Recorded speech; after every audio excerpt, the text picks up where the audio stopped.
ہاں جی ابن ملجم پر سلام یوں، ہاں ابن ملجم پر سلام کیونکہ ڈال کے گیا تھا وہ تمہاری باجی کو کام، تے رشتہ دے دے ہو، اتنا ہی پسند ہے ابن ملجم تے بھین بھی آ دینی سی اپنی. ہاں اعوذ باللہ من الشیطان الرجیم بسم اللہ الرحمن الرحیم اللہم صلی علی محمد وآل محمد وعجل فرج آل محمد ولا ندعو. تمام مومنین کو یا علی مدد والسلام علیکم ورحمۃ اللہ وبرکاتہ. سامعین محتشم، ویڈیو ٹائٹل ڈیفینیٹلی آپ لوگ دیکھ چکے ہیں. آج کل ناسبیوں نے کھلم کھلا اپنی ماں کے کردار کے اشتہار چھاپنا شروع کر دیے ہیں، اور جیسے کہ پہلے بھی ہم نے کئی ایک یہ نام نہاد ٹک ٹاکرز کو ایکسپوز کیے، انہیں الحمدللہ ٹھوک کے گھر بھیجا ہے. اسی طرح اب کچھ اور بھی حضرات ہیں جو ٹھکائی مانگ رہے ہیں، چلیں پھر لگے ہاتھ ان کو بھی پکڑ لیتے ہیں. انہی میں سے ایک دو خناس ہیں جنہوں نے مولا علی کی شدید الفاظ میں گستاخی کی اور ابن ملجم کے باقاعدہ قصیدے پڑھے ہیں اور اسے رضی اللہ عنہ کہہ رہے ہیں. نعوذ باللہ من ذالک. کل تک معاویہ اور یزید رضی اللہ عنہ تھے، آج ابن ملجم بھی ہو گیا. واہ جی واہ. خیر ڈائریکٹلی چلتے ہیں اب ان خناسوں کی ویڈیو کی طرف، اور اس کے بعد انشاءاللہ تبارک و تعالی ہم ان کی اوقات آپ کے سامنے واضح کریں گے کہ یہ لوگ اپنی ہی کتابوں سے کس قدر جاہل ہیں. بسم اللہ. ابن ملجم رضی اللہ عنہ کو اللہ تعالیٰ جنت میں بلند درجہ عطا فرمائے. انہوں نے 80,000 مسلمانوں کا قصاص لیا جی اس بندے سے. اس نے امہات المومنین سے کی گئی گستاخی کا بدلہ لیا اس بندے سے، صحابہ کرام کو جلانے کا، فاطمہ سلام اللہ علیہ کا دل دکھانے کا. صحابی رسول ہے جی وہ. یہ جو دیوبند نیچے بیٹھ کے سن رہے ہیں ہر صحابی نبی جنتی جنتی، وہ صحابی رسول تھا، بہترین صحابی رسول. مولا علی کا کمانڈر بھی رہا ہے، مولا علی کا کمانڈر رہا ہے یہ ابن ملجم.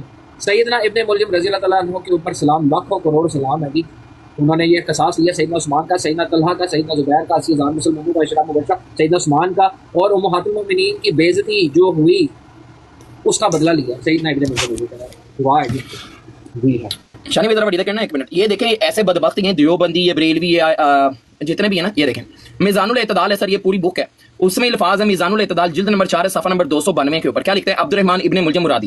اس کے بارے میں وہ لکھتے ہیں یعنی کہ جو علی کا جو ہے، علی کو یعنی کہ فاتح علی جو تھا وہ یہ ہے عبد الرحمن ابن ملجم علیہ السلام. وہ کہتے ہیں یہ برباد ہونے والا جو ہے وہ خارجی، یعنی کہ اس کو خارجی لکھ دیا ہے انہوں نے. اس بات کا اہل ہے کہ اس سے روایت نقل کی جائے، اور میرے خیال میں اس سے کوئی روایت بھی منقول نہیں ہے. یہ ظاہری طور پر بڑا عبادت گزار شخص ہے، یعنی کہ انہوں نے اپنی طرف سے لکھا ہے ظاہری طور پر. جی اندازہ کر لیں ظاہری، یعنی کہ یہ دلوں کے بھی حال جانتے ہیں ایسے جاہل قسم کے لوگ. لیکن اس کے نصیب میں برائی لکھ دی گئی تھی. اس نے امیر المومنین علی کو جو ہے وہ شہید کیا تھا، یعنی کہ علی کو مارنے کی وجہ سے وہ بدبخت اور خارجی بن گیا. تو سر جو علی نے لاکھوں مسلمان مارے ہیں، 70-80 ہزار صحابہ جو ہیں جنگ جمل سفین میں مارے ہیں، علی کو آپ نے جل جلالہ مان لیا. علی بھی بدبخت تھا بھائی، کافر مرا علی. ایک خسرا پہن چوت. لا حول ولا قوت الا باللہ. ڈیفینیٹلی سامعین محتشم آپ نے ان لانتیوں کی بکواسات سن لی ہوں گی. ہاں جی ابن ملجم پر سلام یوں، ہاں ابن ملجم پر سلام کیونکہ ڈال کے گیا تھا وہ تمہاری باجی کو کام، تے رشتہ دے دے ہو، اتنا ہی پسند ہے ابن ملجم تے بھین بھی آ دینی سی اپنی. ہاں خناس کی اولاد، لانتی باسٹرڈز. اور وہ دیکھیں وہ حرامزادہ، اس نے جو دوسرا تھا سامعین، اس نے تو باقاعدہ میزان الاعتدال حافظ ذہبی کی دکھایا بھی، اپنے امام کو پکڑ کے ٹھوک رہا ہے کہ یہ پتہ نہیں دل کے حالات جان لیتے تھے، اور آگے مولا علی کی تکفیر کی ہے حرامزادہ نے.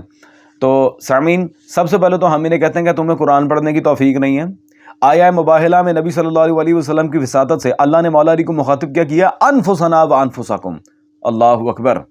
اگر علی معاذ اللہ علی کے کفر پہ بات کرو گے تو پھر رسول اللہ ڈیفینیٹلی پھر ڈائریکٹلی استغفر اللہ ثم استغفر اللہ رسول اللہ کے بھی اوپر تم لوگ کفر کے فتوے لگاؤ گے. تم تو وہ جو کہتے ہو کہ قرآن کو پیشاب سے لکھنا جائز ہے، نعوذ باللہ من ذالک، تم نے آگے ہمیں باتیں کرنی ہیں. نہ تین میں نہ تیرہ میں، منہ نہ متھا، سیتا پھل کے منہ والے سستے باندر. اور وہ دوسرا سامعین میں حیران ہوں خدا کی قسم، ابن ملجم صحابی تھا. او بھائی کون ہے یہ ٹھنڈا لطیفہ؟ کون ہے یہ؟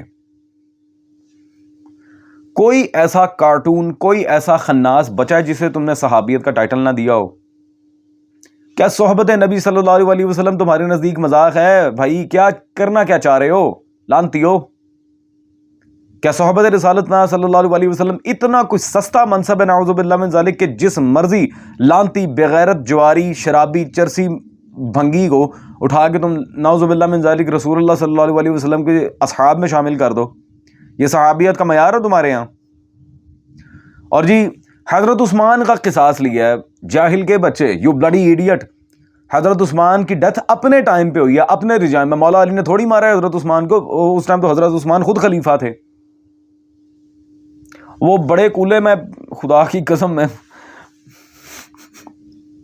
پھر وہ اب ان سے کبھی پوچھے نا حضرت عثمان کی شہادت کی تفصیل بتاؤ ہمیں، ان کی ڈیتھ ہوئی کیسے، انہیں قتل کیا کیسے گیا، یہ وہیں پہ مر جائیں گے الحمدللہ۔ تو بہرحال سامعین، سب سے پہلے تو میں آپ کے سامنے بات واضح کر دوں کہ رسول اللہ نے، یہ ذہبی نے تو میزان میں لکھا ہی لکھا، رسول اللہ نے باقاعدہ اس بات کی تائید کی ہے صلی اللہ علیہ وسلم۔ یہ احمد بن حنبل کی کتاب فضائل صحابہ میرے پاس موجود ہے اس وقت، ہاں کبھی اپنی کتابیں پڑھ مار لی ہوتی، صفحہ نمبر 334 پہ باب مناقب امیر المومنین مولا علی صلی اللہ علیہ، حدیث نمبر 953 ہے۔ اور رسول اللہ صلی اللہ علیہ وسلم نے کیا فرمایا تھا، من اشقل آخرین، کہ سب سے بڑا اواخر میں جو شقی ترین شخص ہوگا وہ کون ہوگا، قال قاتلک، تب رسالت پناہ صلی اللہ علیہ وسلم نے مولا علی کو مخاطب کر کے فرمایا تھا جو آپ کو قتل کرے گا۔ تیسرے پوائنٹ کی روایت اور حاشیہ نمبر 3 میں واضح دیکھ سکتے ہیں، اسنادہ حسن لغیرہ، مسند احمد میں بھی ہے، مجموع الزوائد میں بھی ہے، اس کی سند بھی بالکل اوتھینٹک ہے، کوئی کسی قسم کا اشکال وارد نہیں ہے، الحمدللہ الحمدللہ۔ سامعین محتشم، تو یہ بات تو آپ کے اوپر واضح ہو گئی کہ یہ لانتی جو ذہبی پہ قدغن لگا رہا تھا، وہ قدغن اصلا نعوذ باللہ ثم نعوذ باللہ اس کے گھٹیا کلام اور فتوے کی مطابقت سے جا کے لگے گی رسالت پناہ صلی اللہ علیہ وسلم پہ۔ استغفر اللہ ربی واتوب الیہ، رسول اللہ کو بھی نہیں چھوڑا۔ آہا، رہ گئی صحابہ کی عداوت اور امہات المومنین کی گستاخی۔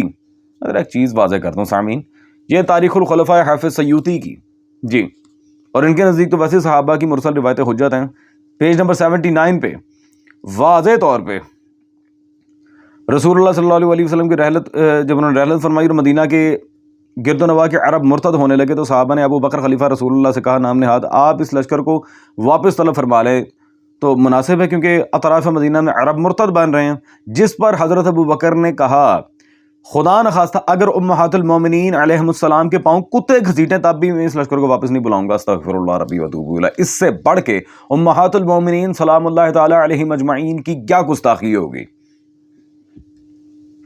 سامعین محتشم، ابن ملجم نے امہات المومنین کی گستاخی کا قصاص لیا، ہاں علی نے اتنے مار دیے، یہ کر دیا، وہ کر دیا، واہ جی واہ سبحان اللہ۔ تو بھائی معاویہ نے کتنے مارے ہیں، اور امہات المومنین کی گستاخی کی اتنی پڑی ہے، تو اتنے گندے الفاظ جس نے امہات المومنین کے بارے میں بولے ہیں اس کو کون ہے کہ وہ گستاخ ہے؟ کہو تم نے کیا کہنا ہے، کون سی امہات المومنین تھے، کون سے صحابہ، طلقاء کو تم صحابہ بنا کے بیٹھے ہوتے ہو۔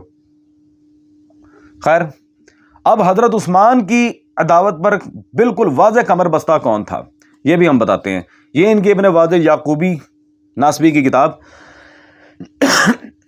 تاریخ الیعقوبی جلد نمبر 2 صفحہ نمبر 285 واضح یہاں پر لکھتے ہیں، حضرت عثمان اپنے گھر میں محصور تھے، یعنی کہ وہ قید تھے، حصار میں تھے۔ حضرت طلحہ، حضرت زبیر اور حضرت عائشہ آپ کی عداوت پر متحد ہو جایا کرتے تھے، سبحان اللہ۔ کون؟ طلحہ، زبیر اور حضرت عائشہ۔ اور سامعین محتشم، میں دکھانے پہ ہوں تو درجنوں حوالہ جات دکھا سکتا ہوں، میں اس کی منجی ٹھوک کے رکھ دیتا یہاں پہ، وہ تو ٹھوک گئی الحمدللہ۔ جو اس نے ذہبی پہ قدغن لگائی تھی وہ اصلاً رسالت پناہ صلی اللہ علیہ وسلم کے الفاظ تھے، اس نے نبی دو عالم صلی اللہ علیہ وسلم پر بکواس کی ہے، قدغن تو ٹھوک گئی اور سند میں بھی کوئی اشکال نہیں۔ لیکن ایک سٹانس مولا علی کا میں آپ کو دکھاتا ہوں، یہ ان کے امام علی بن برہان الدین حلبی صاحب کی سیر حلبیہ میرے پاس موجود ہے اس وقت، جلد نمبر اس کی 5 اور اس میں صفحہ نمبر 347 جلد نمبر 6۔ حضرت عائشہ کو مکتوب علی صلوات اللہ علیہ، مولا علی نے حضرت عائشہ کو خط لکھا تھا، کیا لکھا تھا جی؟ اما بعد، آپ اپنے گھر کی چہار دیواری سے نکل آئی اور یہ سمجھ رہی ہیں کہ آپ مسلمانوں کے درمیان صلح و مصالحت کی اصلاح کر رہی ہیں اور آپ اپنے خیال میں خون عثمان کا بدلہ چاہ رہی ہیں، لیکن کل خود آپ ہی ان کی مخالفت پر کمر بستہ تھیں۔ آئی سواد؟ آگے سن، خود آپ ہی اصحاب رسول صلی اللہ علیہ وسلم کے مجمع سے یہ کہتی تھی کہ اس کم عقل بوڑھے کو قتل کر ڈالو۔ حضرت عثمان کے قتل کا پہلا فتوی حضرت عائشہ نے دیا تھا، ماشاءاللہ۔ آگے سنیا جی، اس نے کفر کیا ہے، اللہ اس کو ہلاک کرے، اللہ اکبر، عثمان واجب القتل، کافر، اللہ اسے ہلاک کرے۔ کون ہے؟ حضرت عائشہ کہہ رہی ہیں۔ آج آپ ہی ان کے خون کا بدلہ مانگ رہی ہیں، خدا سے ڈریے اور اپنے گھر لوٹ جائیے اس سے پہلے کہ اللہ تعالیٰ آپ کو فضیحت کرے، اور آپ اپنے پردہ نشینی کی حفاظت فرمائیے، خدا بلند و برتر کے سوا کسی میں کیا طاقت و قوت ہے، لا حول ولا قوت الا باللہ، وہی جملہ، الحمدللہ، اللہ اکبر۔ سامعین محتشم، بڑا پیار آ رہا تھا اس کو حضرت عثمان پہ اور صحابہ پہ. ہاں جی، قصاص لیا حضرت عثمان کا. او بھائی، کبھی اپنے گھر کی کتابیں پڑھی ہیں ٹھنڈے خسرو ہیں؟ اب بتاؤ محات المومنین کا گستاخ کون ہے؟ اور حضرت عثمان کے قتل پہ سب سے زیادہ پلاننگ کس نے کی ہے؟ ماتا جی ماتا شری نے. تو سامعین الحمدللہ یہ بڑے بدبخت ہیں حرام زادے. پہلے والد حیدر کرار کو بھونکتے تھے، ان پہ جواب دیا، ڈائریکٹ مولا علی پہ آ گئے ہیں. اور ایک بات نوٹ کریں، اب یہ مولا علی تک نہیں رکیں گے، یہ کتے نعوذ باللہ من ذالک اب رسول خدا صلی اللہ علیہ وسلم پر بھی یہی بکواس کریں گے آنے والے ٹائم پر. اور الحمدللہ ہم منہ توڑنے کے لیے تب بھی تیار ہیں. الحمدللہ ثم الحمدللہ. کرو ذرا رسالت پناہ صلی اللہ علیہ وسلم پر بھی بکواس. تمہیں الحمدللہ مدعول کے نہ رکھ دیا تو بات کرنا.